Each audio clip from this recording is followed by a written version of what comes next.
Hey, my loves, and welcome back to another episode of Soul Desire. I'm your host, Rebecca, and I'm also a speaker and divine feminine guide, and I help you overcome survivor mode, shift in your divine feminine energy, and rise as your inner Empress. Unfortunately, this week is going to be a little different because I'm suffering from a really bad stomach flu. However, I didn't want to leave you with nothing, so I thought about sharing a episode which is a little older, but it might still be valuable for you right now. So I hope this works for you, and I'm so grateful for each and every one of you. Thank you so much for your understanding, and I hope next week will be all back to normal and I feel good again. Until then, as always, keep rising, keep shining, and become your most authentic magnetic selves, my loves.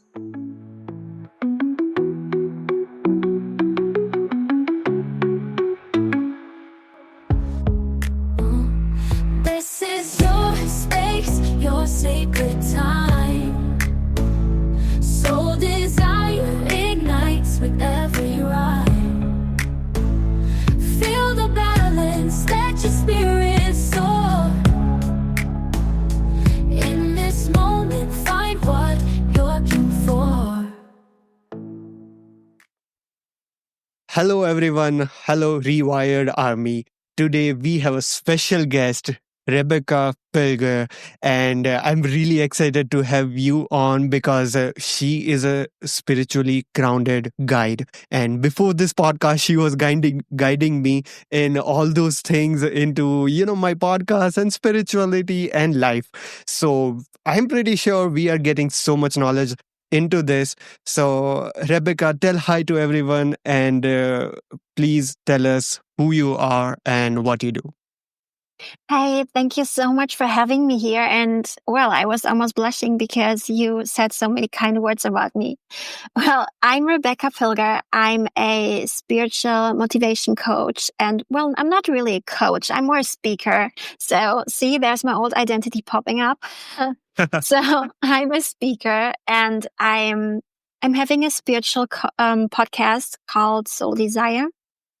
It's you just mentioned it's about spirituality, and it's everywhere when you want to listen to it.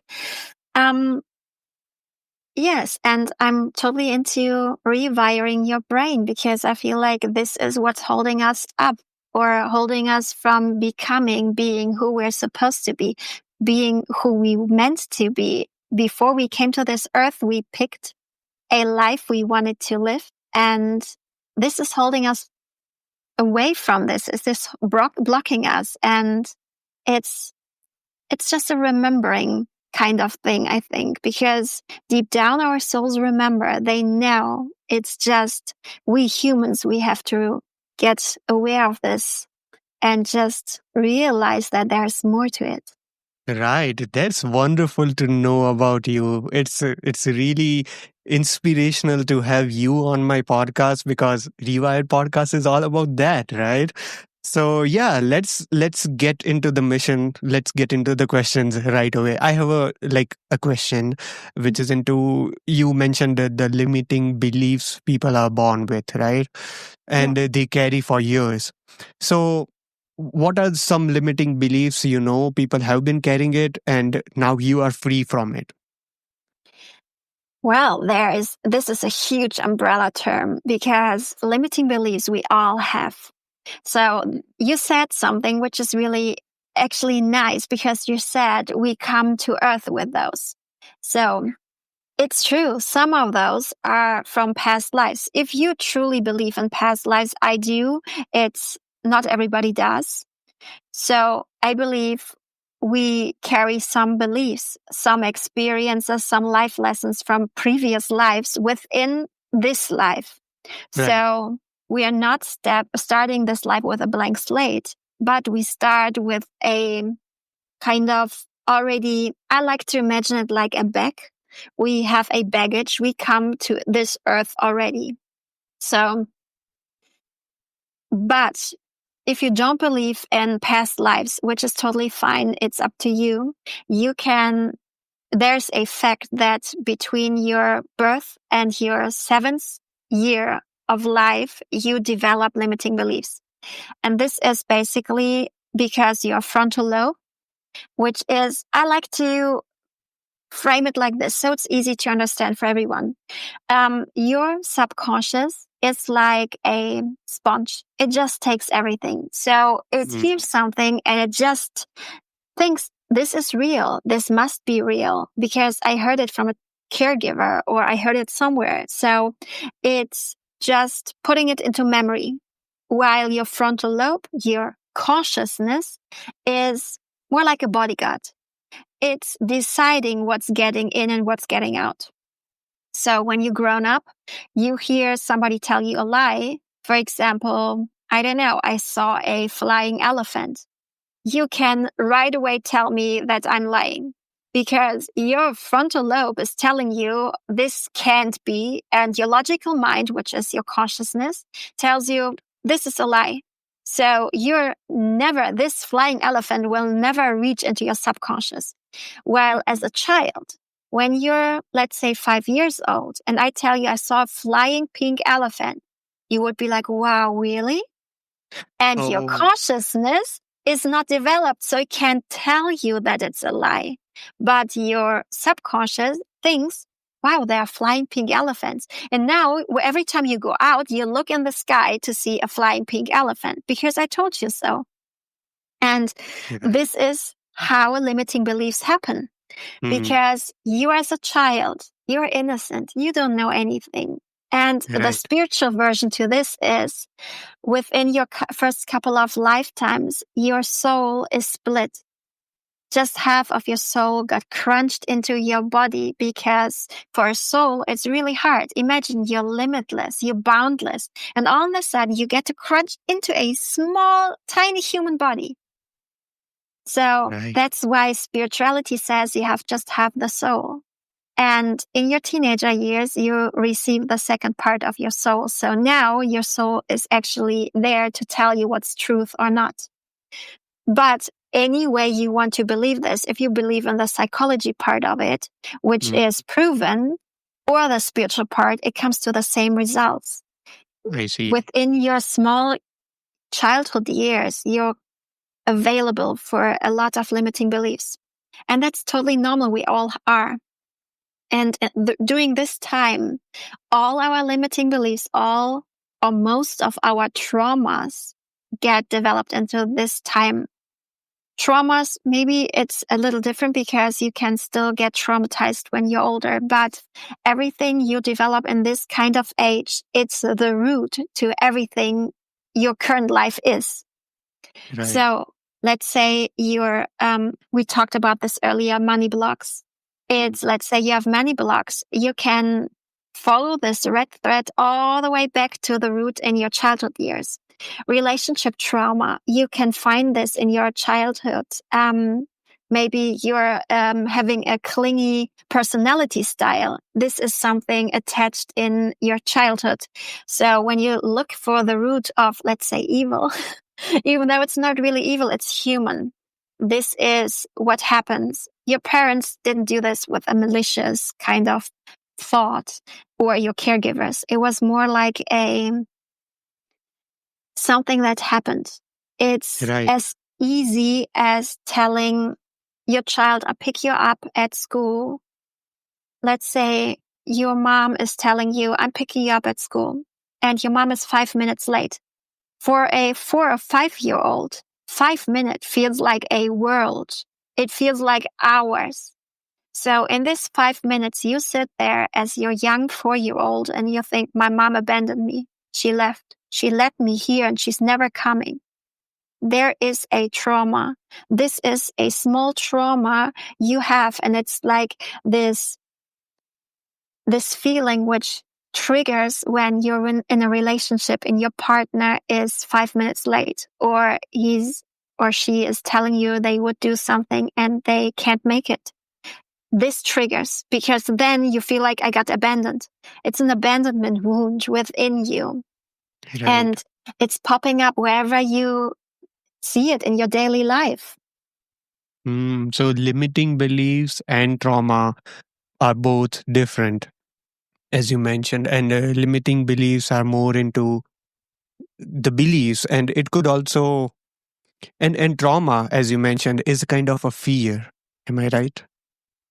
Um, it depends. Yeah, I mean, honestly, the most negative limiting beliefs and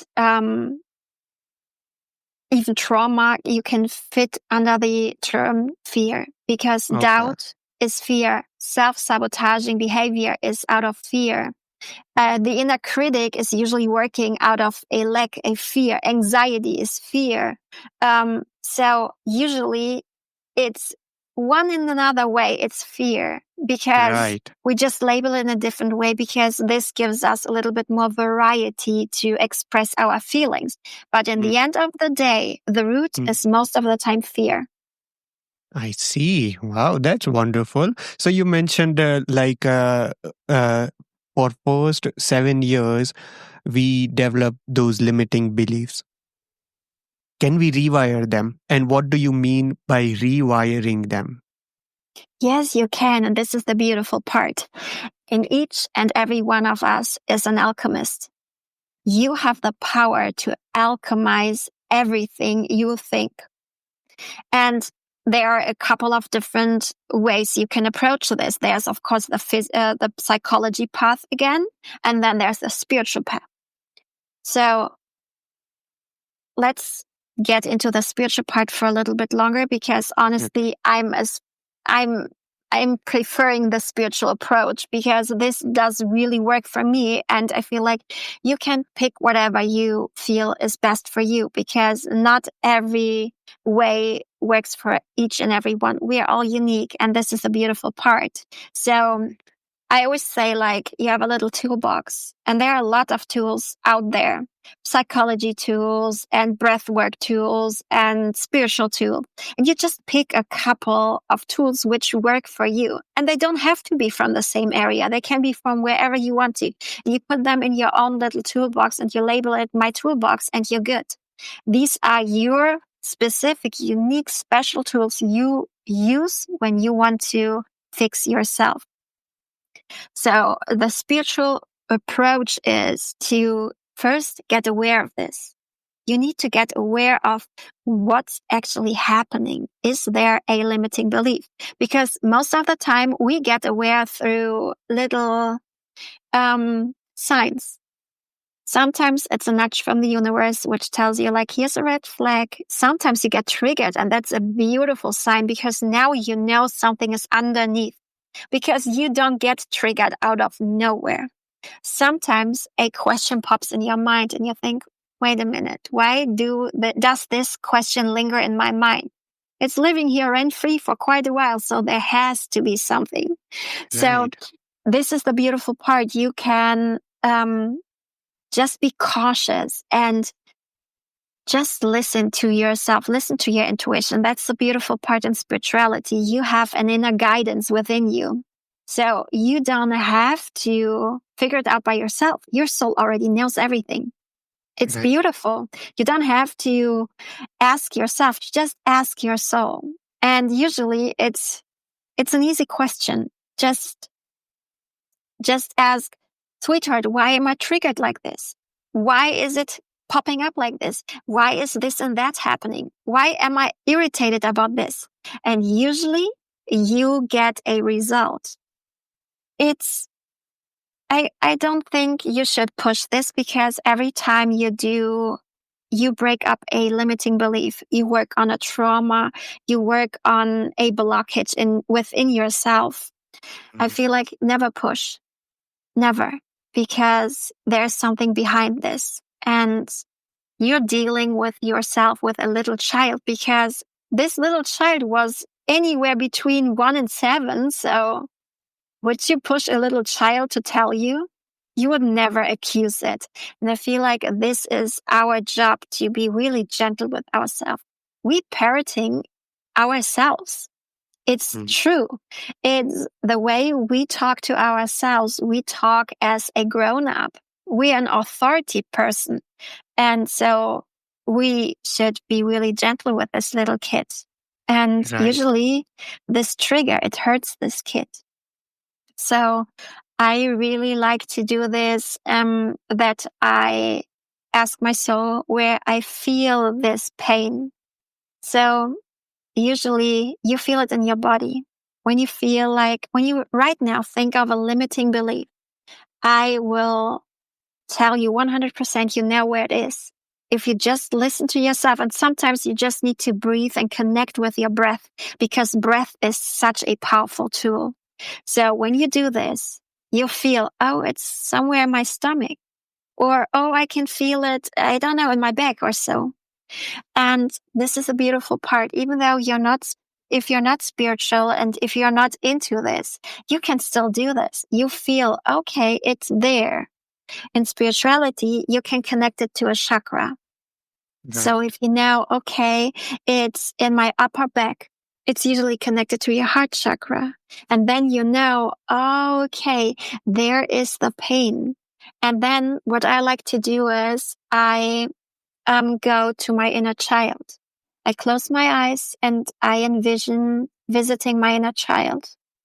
And I'm usually envisioning a beautiful space. You can take wherever you feel really comfortable. Some people see a beach or a beautiful garden or the home you grew up. Whatever is picturing for you, it's just perfect. Never question it. It's just perfect. And then see a door, a portal, a gate, whatever you see there. Just go there and tell it to bring the little child that has this pain in the heart chakra. And usually a child comes. So I like to ask this child, how old are you? And it usually tells me, and it's always under the age of 7. And Right. then I follow this. I go with this little child somewhere and sit down, and it shows me what happened, or it tells me. So just be open to it. Sometimes it doesn't show up right away. Sometimes it shows up in pictures. You hear something, you feel something, you have a deep knowing. And sometimes it emerges through a dream or meditation or days after. But Right. you rest assured it's always happening. So you don't have to push or be scared. It's always happening. Once you know this, once your child tells you what's happening, do what a good parent, what you wished at this moment from your parent, do this to your child. Sometimes it's a hug. Sometimes it just wants love. Sometimes it was reassurance, confirmation, whatever it needs. Be that parent. Your parents couldn't give this child at this moment, because you are now your parent. You always have been there for yourself. And as soon as you grew up and you've been old enough and you didn't need your parents anymore, now it's your job to reparent yourself. And this is how you alchemize this feeling. Because once your child feels seen, heard, and felt, this problem will be alchemized. It's gone. It's just, it vanished. Right. Rewired Army. Rebecca is dropping value bombs here. Step by step, we are getting how to break our limiting beliefs and rewire our thoughts and brain and ultimately our life. This is going wonderful. So we also have our entrepreneurial audience. So how would you um,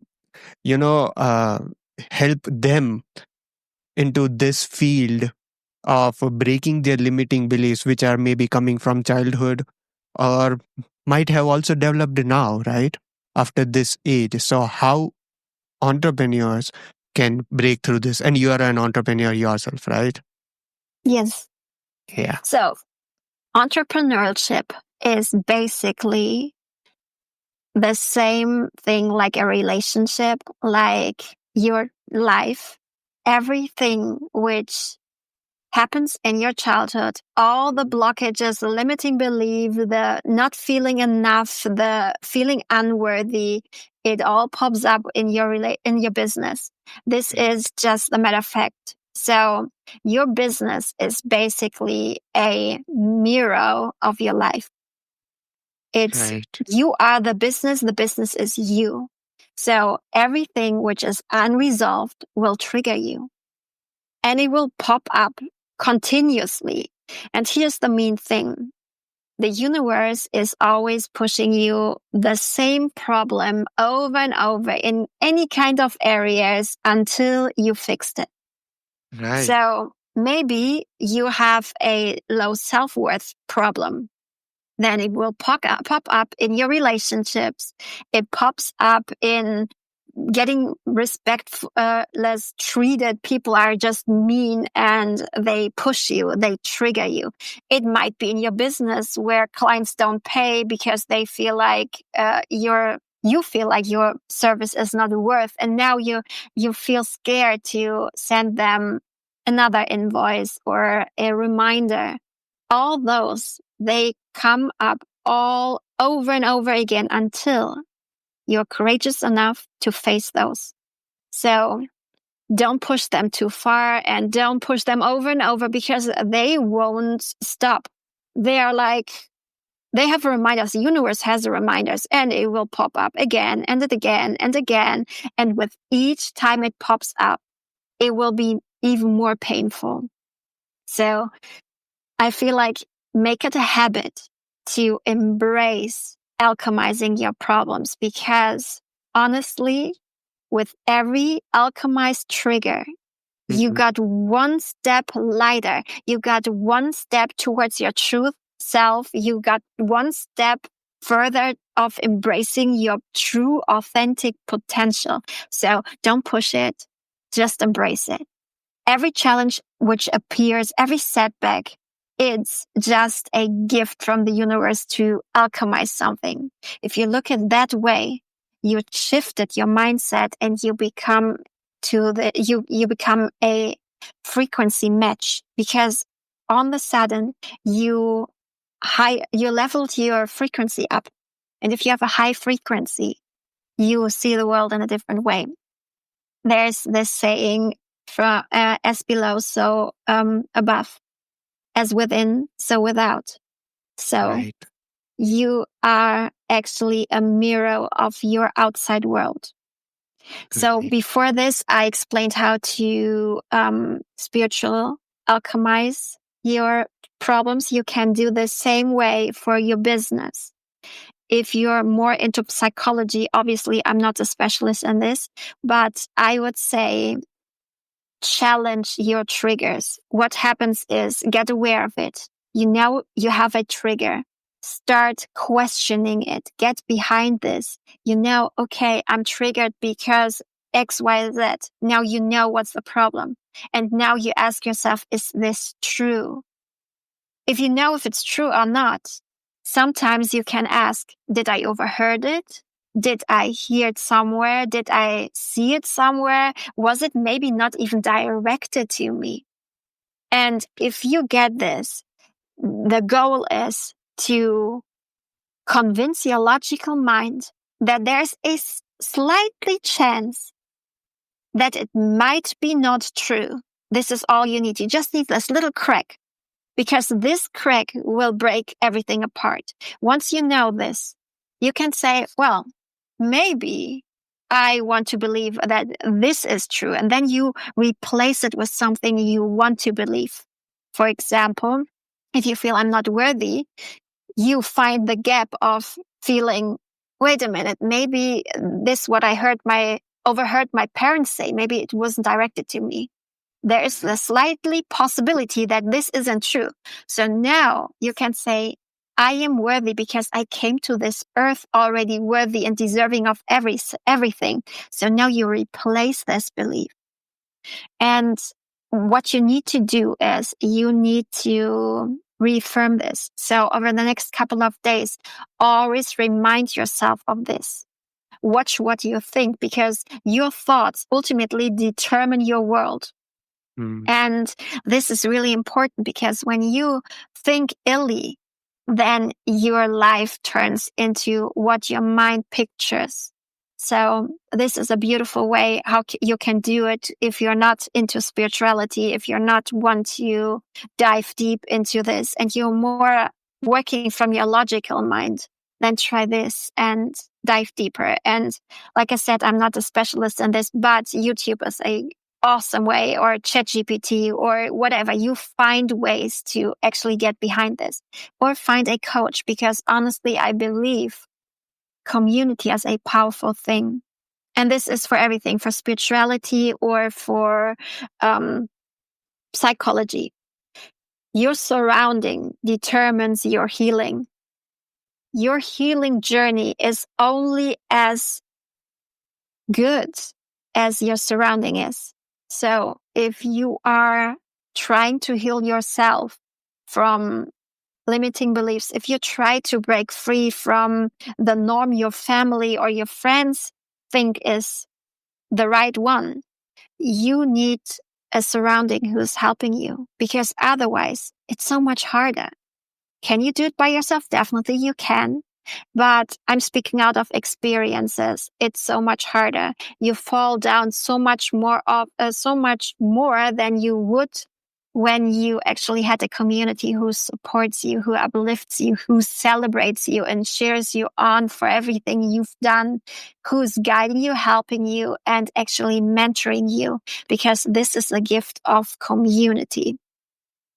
Wow, this is such a master class right now. We are getting stepwise knowledge and practical steps to how to rewire your brain or get out of those limiting beliefs. And we have talked into everything, into self-sabotage, everything into traumas and around. So Rebecca, I want you to tell our audience where they can find you. We have a quick fire round, so don't go anywhere. So, but before that, I want you to tell you where people can find you and how you can help everyone. And then we'll go into fire round questions. Yes, I'd love that. So you can find me on Instagram. It's probably the best. I'm there under Rebecca Pilger, REBECCA PILGR. And I do have a freebie on my website. It's in my bio. So if you like this, and I do have a newsletter where I usually just spill out my heart. It's usually something which is a revelation I just broke through, or something which is just lingering in my mind, something which is on my heart. It's called Soul Message. You can just sign up there for free. And I also have a community, which is the Sacred Soul Circle, which will just give you the surroundings you need, which helps you find the soul tribe, your soul family, and the people who are actually uplifting you, who are there for you when nobody else is there, who sees the way you are, your authentic true self. And I like to say every soul has a light, and we are so used to dimming our light. And this space is where you can shine bright without being scared that you might steal the show from somebody, or you're too much, you're too sensitive, you're too whatever. You're just amazing the way you are. And I feel we all need this. We need surroundings, communities who help us when nobody else in our family wants to help us, when our friends don't understand us. Because I just talked to someone and she said there is a community for her entrepreneurial friends. When she has a new pitch, she asks them. If she has an issue with her child, she asks the mom friends. If she wants family advice, she goes maybe to her family. So I feel like we all need some kind of tribe, some kind of families and friends we can ask. So find whatever works for you. And when you found your tribe, it's so much easier to heal. Wonderful. All the links are in the description. Find Rebecca, find her newsletters and her community. Everything she's giving out for helping everyone, right? So find her, everything's in the description, and let's get into the fire quick round questions or whatever you call it. It will be a simple question and you can reply me in a word or a statement. Everything is fine. Okay. Okay. One book that changed your life. Oh, The Alchemist. The Alchemist. Yeah, I love that. Meditation or journaling, if you had to only pick one. Meditation. Okay, wonderful. Morning ritual everyone should must have. Gratitude. A gratitude practice. I love that. I do that too. And in fact, I do it in, written part, like, because it also serves into manifesting my future, Mhm. right? I love Right. it. Your favorite healing tool or practice? My favorite, I'd say what you can do at home is connecting to your breath and listening to what your soul is telling you. That's so easy. Everybody can do this. And let the light from the universe go through you and heal you and take everything you don't need and just take it away. Huge. If you could speak to a 10-year-old self, what would you say? Don't worry, everything will turn out amazingly and you'll be so much happier. I feel like you are telling me directly. I love it. I love it. Uh, One more. Is alignment more important or strategy? Alignment. I feel like when you're aligned, you don't need strategy because you're aligned, your soul is telling you. Strategy is something your logical mind tells you, while alignment comes from your soul. It's something it already knows. All the outcomes. I see. Wonderful. Uh, one more. If the world could hear you and you only have one message to give it, what would it be? Love and unity is the only thing we need. We all have love. It's free. We all can give love, receive love. And unity is ultimate love. It's consciousness. Wow. Wow. It has been wonderful. Wow. That's really great. We got like actually a masterclass and to be honest, very specifics into spirituality. So obviously people find Rebecca on her Instagram. All the links are in the description. And Rebecca, one last message, would you wanna share it to anyone? And then we can end our podcast today. I feel like never forget you're the alchemist. You have everything you need within you. You can heal yourself. You can manifest whatever you want. Your entire life is just a huge manifestation. You have a power. You're way more powerful than you can imagine. So don't be afraid of your own success, your own light, your own spirit, your own soul. Right. I mean, more out of than spirituality, you have so many topics to talk on, like manifestation and everything into self-improvement and so many things. So I think just one podcast is not enough for us. We need more podcasts. Because this is going wonderful. Okay, perfect. Rewired Army, I hope you enjoyed this podcast. I hope you got so much value from this podcast. And obviously, if you want to be on the podcast and if you can talk around these topics on rewiring your thoughts and your brain and your life, obviously reach out to me. Links are in the description. And yeah, that's about it. We'll see you again. Peace out. Thank you, Rebecca. Thank you. Welcome. Have a good one.